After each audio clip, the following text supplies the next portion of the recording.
নমস্কার দর্শক, আমি রোজিনা রয়েছি আপনাদের সঙ্গে এই মুহূর্তে। আপনারা প্রত্যেকেই জানেন মানব গুহর অফিস ভাঙচুর। কার্যত অনেকেই জানতে চেষ্টা করছিলেন, ফোন করছিলেন কেন মানব গুহর অফিস এই মুহূর্তে দাঁড়িয়ে ভাঙচুর হয়েছে। নেপথ্যের কাহিনী জানেন আপনারা?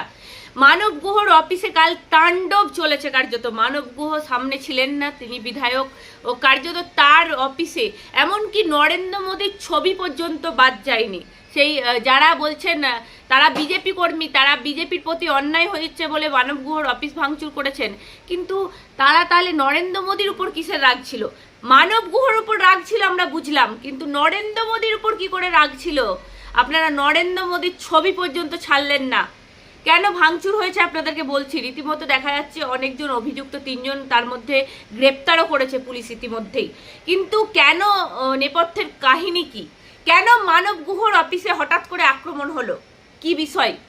আপনারা প্রত্যেকেই জানেন মেমারি বিধানসভায় কার্যত এই মুহূর্তে দাঁড়িয়ে দুটো গোষ্ঠীতে ভাগ হয়ে গেছে।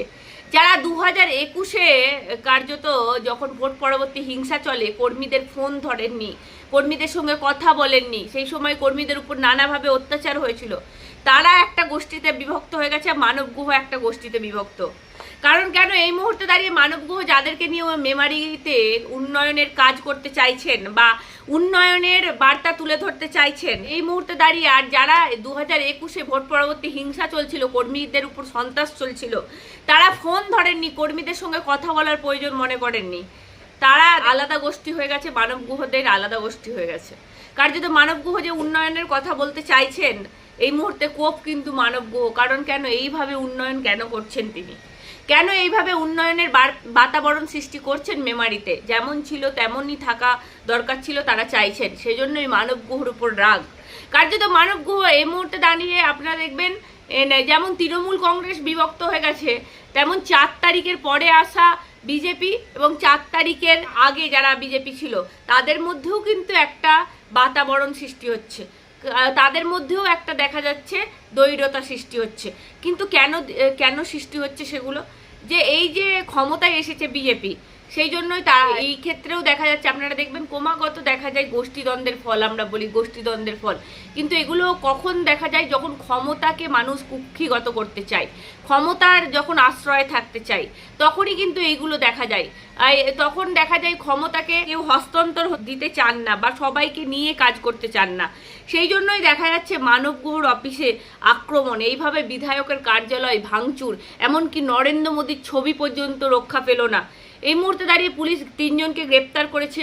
সংবাদ মাধ্যমে এই খবর এখনো পর্যন্ত আসেনি, মেন স্ট্রিমে আপনারা কোথাও দেখতে পাবেন না, কারণ এটা গোষ্ঠীদ্বন্দ্ব বলে অনেকে আড়াল করে দিয়ে আর এই খবর মানুষ করছেন না, এই খবর আসছে না সামনে।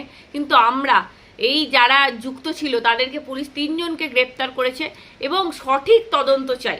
কারা ভাঙলো, কেন ভাঙলো, কি কারণে ভাঙলো, কিসের জন্য ভাঙলো, বিধায়কের উপর তাদের এত রাগ কেন? এই মানব গুহ যদি সামনে থাকতো তাহলে তো মানব গুহর প্রাণ আশঙ্কা হয়ে যেত এই মুহূর্তে দাঁড়িয়ে। কিন্তু কেন এই ধরনের পরিস্থিতি সৃষ্টি হলো, এটাও তো দেখতে হবে। কারা রয়েছে নেপথ্যে, কারা চালনা করছে, চালিকা শক্তিগুলো কারা, তাদের মুখগুলোও তো পুলিশ তদন্ত করে আমরা চাইবো সামনে নিয়ে আসুক। আপনারা দেখবেন মানব গুহ এই বিষয়ে আমরা কথা বলতে চেষ্টা করেছিলাম, তিনি এই বিষয়ে বললেন দল যা বলবে সেটাই তিনি মেনে নেবেন। কি বলবেন দর্শক?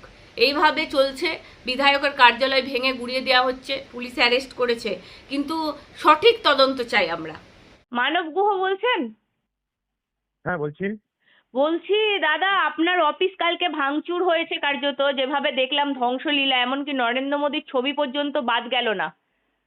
তো এই বিষয়ে কি হুম। বলবেন?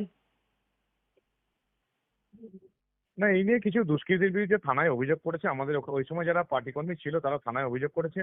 পুলিশ ব্যাপারটা দেখছে, ব্যাস, এর চেয়ে বেশি কিছু বলতে পারবো না এই ঘটনা নিয়ে।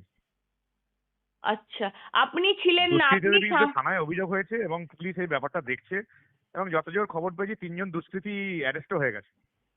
ঠিক। আমি বাকিটা পুলিশ দেখবে, পুলিশ আমি তদন্ত করছে। বলছি আপনি তো সামনে থাকলে আপনার উপরেও আক্রমণ হয়ে যাওয়ার সম্ভাবনা ছিল নাকি?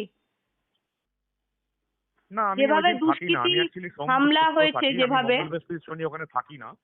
কারণ আমি আচ্ছা। যদি থাকতাম মঙ্গল সোম বুধ শুক্র থাকতাম, সোম বুধ শুক্র ওখানে হামলা করার ক্ষমতা বা সাহস কারোরই নেই। কারণ সোম বুধ শুক্র যদি ওখানে কেউ হামলা করতে আসতো তারা আর বাড়ি ফিরে যেতে পারতো না। এটা জানার জন্যই মঙ্গল বৃহস্পতি শনিগুলো বেছে নেয় যে সময় আমি অফিসে থাকি না।